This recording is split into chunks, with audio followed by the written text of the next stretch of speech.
Boa tarde, irmãos. A graça e a paz do Senhor Jesus. Espero que vocês estejam bem aí nessa quarentena, aproveitando, usando esse tempo e aproveitando, né, para ler mais da palavra, se aproximar mais do Evangelho de Cristo, poder ter um tempo de qualidade com seus familiares, com seus amigos, com seus irmãos, né? Mesmo que distante, através do WhatsApp aí, das redes sociais. Nós vamos dar continuidade, né, nesse dia de hoje aí na campanha que a gente vem fazendo, a glória da segunda casa, né? E essa é uma palavra bem complexa, uma palavra onde Deus tem falado conosco, né? De maneira sobrenatural, assim, muito direta em alguns aspectos. E é isso que eu gostaria de compartilhar com os irmãos nessa tarde de quinta-feira.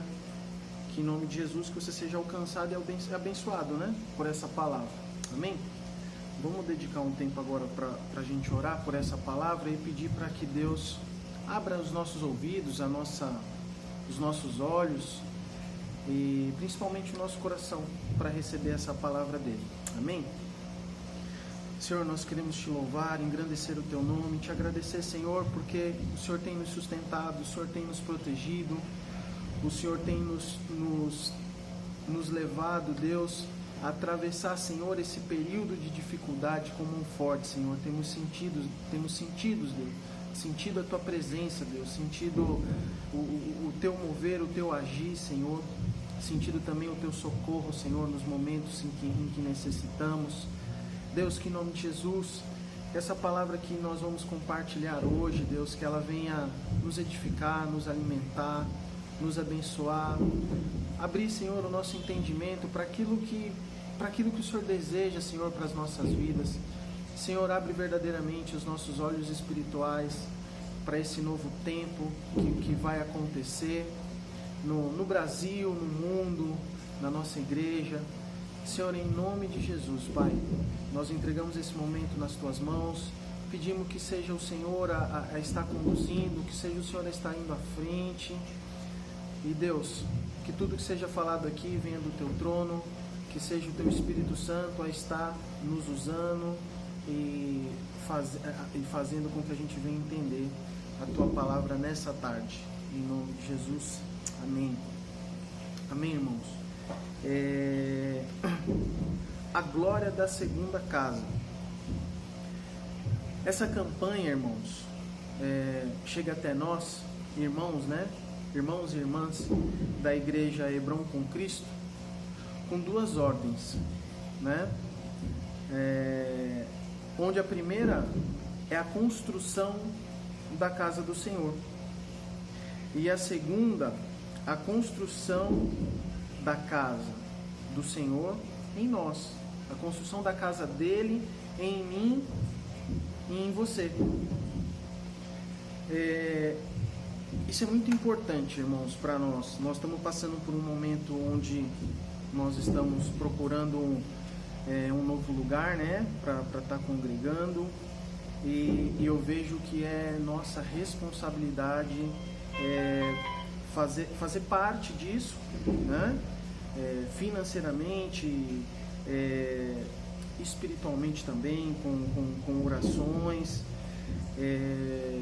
e até mesmo pessoalmente também, com a ajuda braçal do que nós vamos precisar. Então, assim, é minha e sua responsabilidade de contribuir nesse aspecto para a construção do templo. Deus vem falando para nós assim de uma maneira muito clara nesse sentido, né?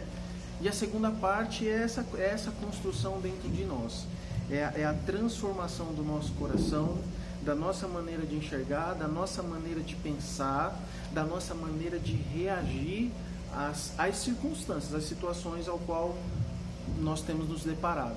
Amém? Então, eu queria convidar você a abrir a sua Bíblia em 1 Reis, no capítulo 8. Nós vamos ler do 12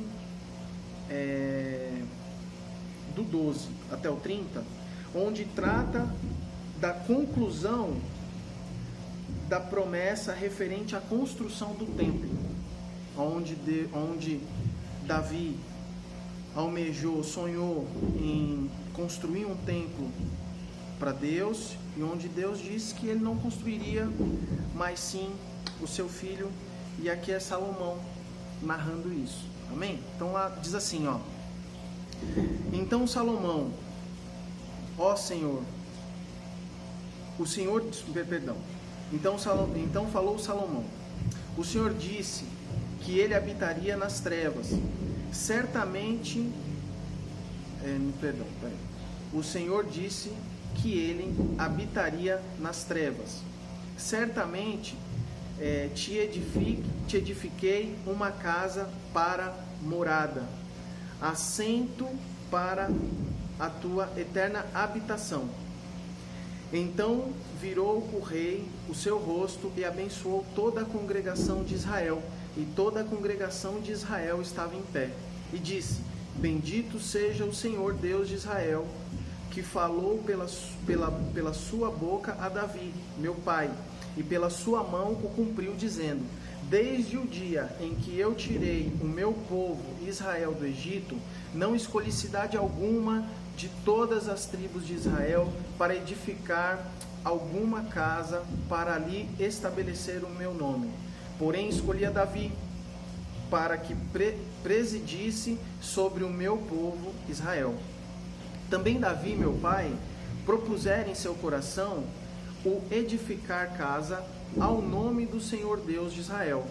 Porém o Senhor disse a Davi, meu pai: porquanto propuseste no teu coração o edificar casa ao meu nome, bem fizeste em o propor no teu coração.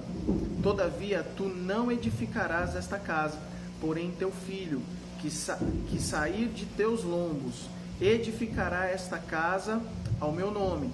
Assim confirmou o Senhor a sua palavra que falou, porque me levantei em lugar de Davi, meu pai, e me assentei no trono de Israel, como tem falado o Senhor, e edifiquei uma casa ao nome do Senhor, Deus de Israel, e constituí ali lugar para a arca em que esta aliança do Senhor, ao qual fez com nossos pais quando os tirou da terra do Egito.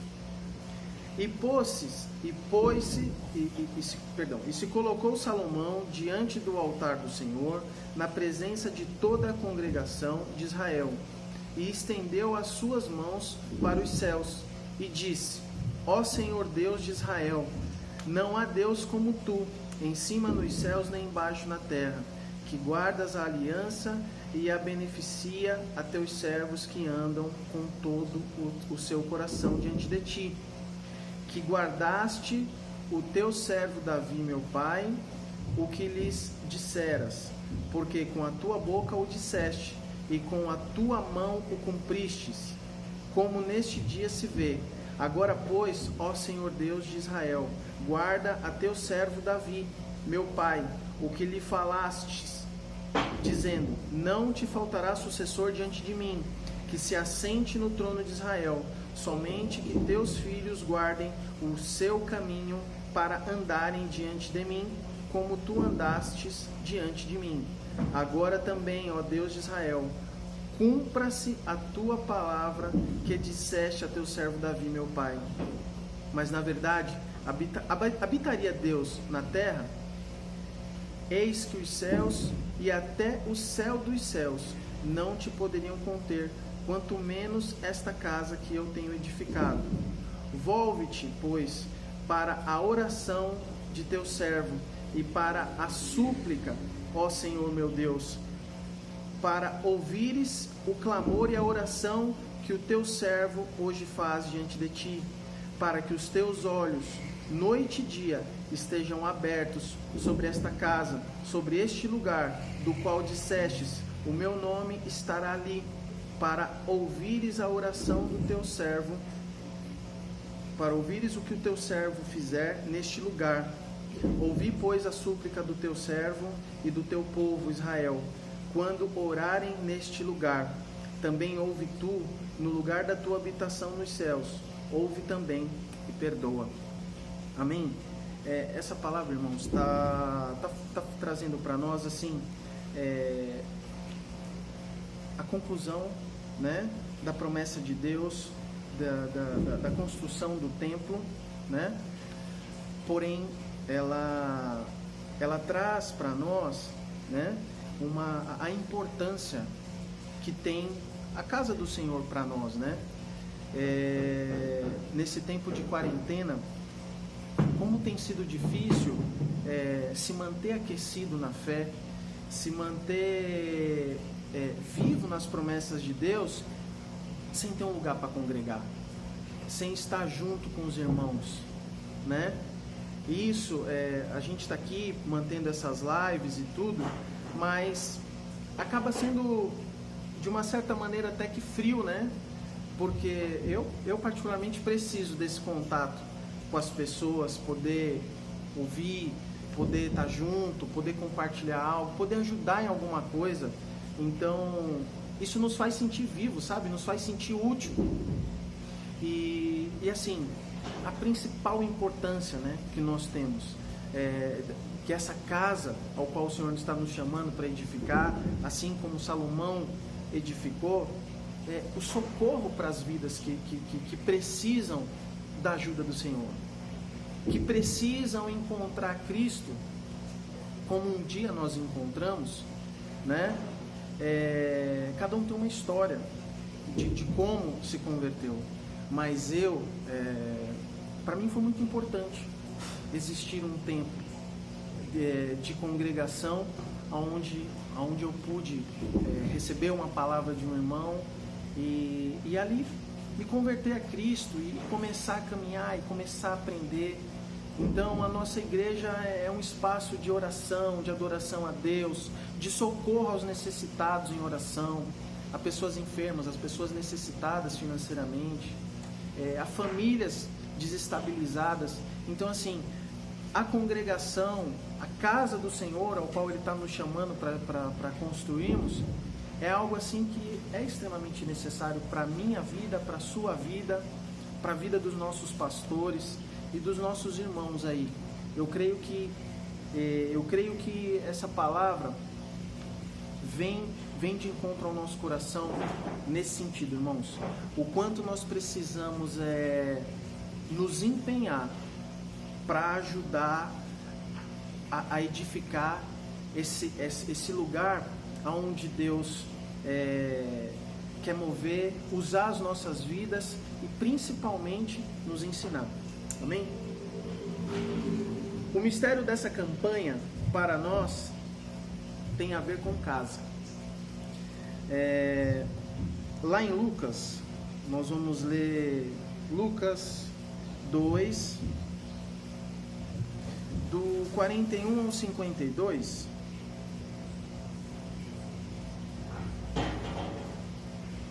E lá conta a história de Jesus, né?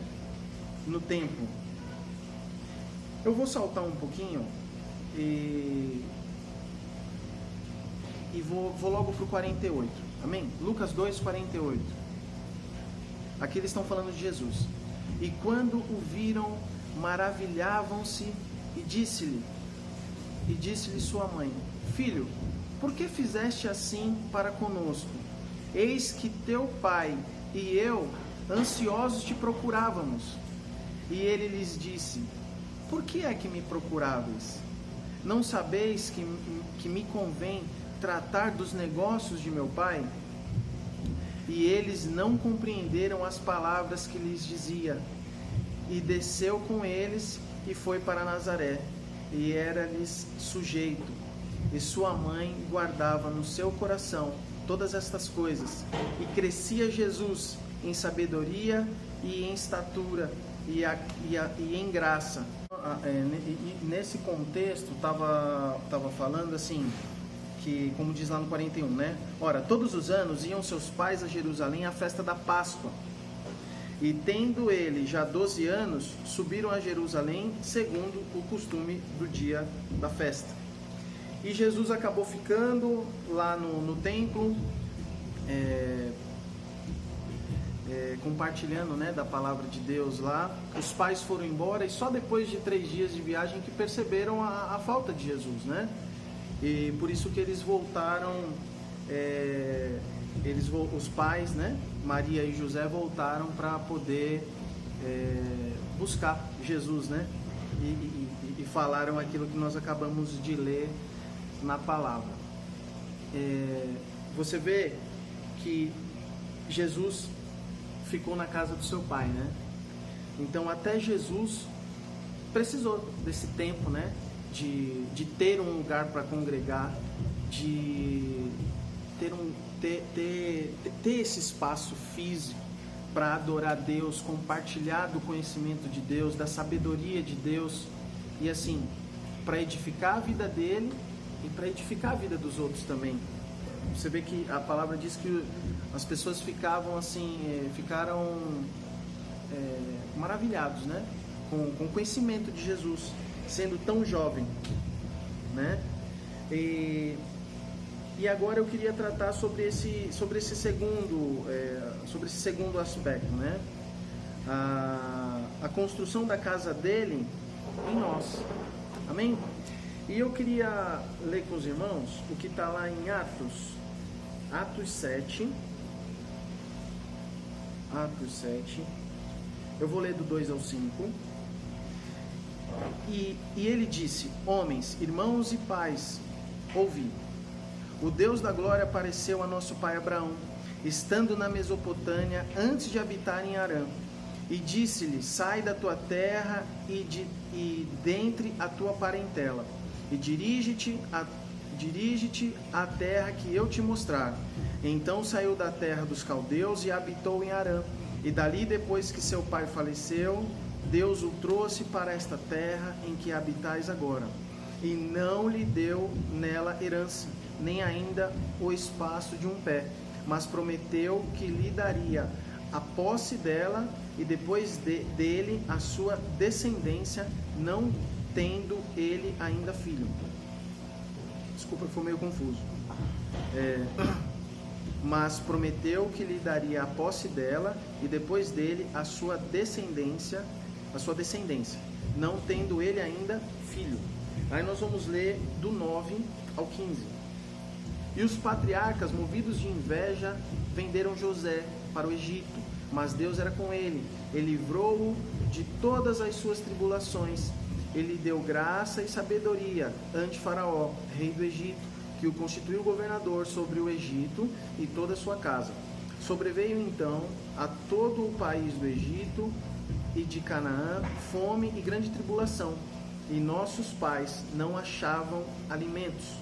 Mas tendo ouvido Jacó que no Egito havia trigo, enviou ali nossos pais a primeira vez. E na segunda vez foi José conhecido por seus irmãos, e a linhagem de José foi manifesta a Faraó.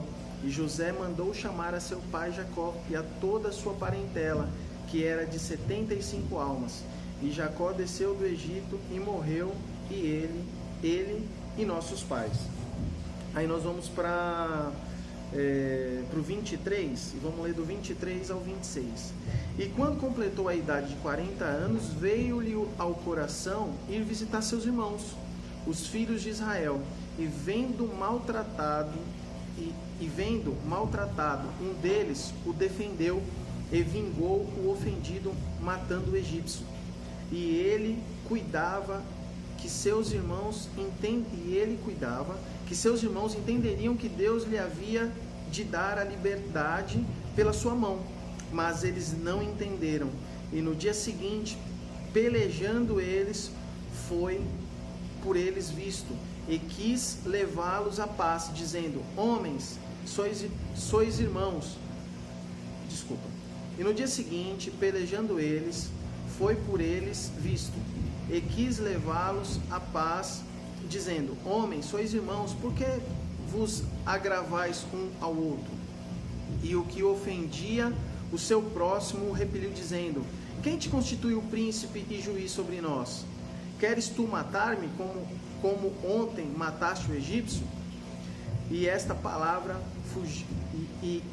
esta palavra fugiu Moisés, e esteve como estrangeiro na terra de Midian, onde gerou 2 filhos. E completando 40 anos, apareceu-lhe o anjo do Senhor no deserto do monte Sinai, numa chama de fogo no meio de uma sarça. Então Moisés, quando viu isto, se maravilhou da visão, e aproximando-se para observar, foi-lhe dirigido a voz do Senhor, dizendo: Eu sou o Deus de teus pais, o Deus de Abraão, e o Deus de Isaque, e o Deus de Jacó. E Moisés, todo trêmulo, não ousava olhar, e disse-lhe o Senhor: Tira as sandálias dos teus pés, porque o lugar que estás é terra santa. Tenho visto atentamente a aflição do meu povo, que está no Egito, e ouvi os seus gemidos, e desci a livrá-los. Agora, pois, vem e enviar-te-ei ao Egito. A este Moisés, ao qual haviam negado, dizendo: Quem te constituiu príncipe e juiz? A este enviou Deus como príncipe libertador pela mão do anjo que lhe aparecera na sarça. Foi este que os conduziu para fora, fazendo prodígios e sinais na terra do Egito, e no Mar Vermelho e no deserto, por 40 anos. Então, nós vamos avançar um pouquinho ao 44, do 44 ao 60. Estava entre nossos pais no deserto o tabernáculo do testemunho, como ordenara aquele que disse a Moisés que o fizesse segundo o modelo que tinha visto, o qual nossos pais, recebendo, também o levaram com Josué, quando entraram na posse das nações, que Deus lançou para fora da presença de nossos pais, até os dias de Davi, que achou graça diante de Deus, e pediu que pudesse achar tabernáculo para o Deus de Jacó. E Salomão lhe edificou casa. Mas o Altíssimo não habita em templos feitos por mãos de homens, como diz o profeta. O céu é o meu trono, e a terra o estrado dos meus pés. Que casa me edificareis? Diz o Senhor. Ou qual é o lugar do meu repouso? Porventura não fez a minha mão todas estas coisas? Homens de dura cerviz, e incircuncisos de coração e ouvido, vós sempre resistis ao Espírito Santo. Assim vós sois como vossos pais. A qual dos profetas não perseguiram vossos pais? Até mataram os que anteriormente anunciaram a vinda do justo, do qual vós agora fostes traidores e homicidas. Vós que recebestes a lei por ordenança dos anjos, e não aguardastes. E ouvindo eles isto, enfureceram em seus corações, e rangiam os dentes contra ele. Mas ele, estando cheio do Espírito Santo, fixando os olhos no céu, viu a glória de Deus e Jesus, que estava à direita de Deus, e disse: Eis que vejo os céus abertos, e o Filho do Homem que está em pé à mão direita de Deus. Mas eles gritavam com grande voz, taparam os seus ouvidos, e arremeteram unânimes contra ele, o expulsando-o da cidade e apedrejando. E as testemunhas despuseram as suas capas aos pés de um jovem chamado Saulo, e apedrejaram a Estevão, que em invocação dizia: Senhor Jesus, recebe o meu espírito. E pondo-se de joelho, clamou com grande voz: Senhor, não lhes impute este pecado. E tendo dito isto, adormeceu. Essa palavra, irmãos, Estevão diz que Deus não habita em templos feitos por mãos humanas, né? Essa palavra está trazendo para nós assim o cuidado.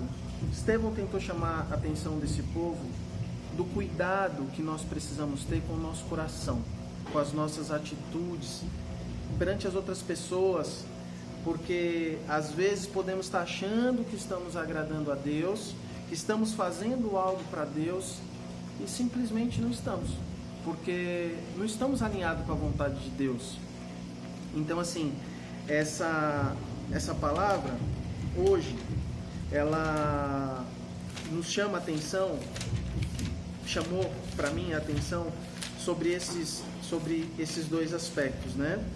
Sobre a construção da casa do Senhor, né? A glória dessa segunda casa. E sobre a construção da casa do Senhor dentro do nosso coração. Amém? Então, eu espero que em nome de Jesus, que essa palavra venha abrir, né, o teu coração, o teu entendimento para o que nós somos chamados a fazer, né, e ser nesse tempo. Nós somos instrumentos vivos na mão do Senhor e nós precisamos exercer a autoridade do reino de Cristo nessa terra, para que outras pessoas venham a conhecer, para que outras pessoas venham ser salvas, para que outras pessoas venham participar dessa grande família que é a família de Cristo Jesus. Amém? Então eu queria finalizar essa palavra com uma oração e agradecer por essa oportunidade. Amém?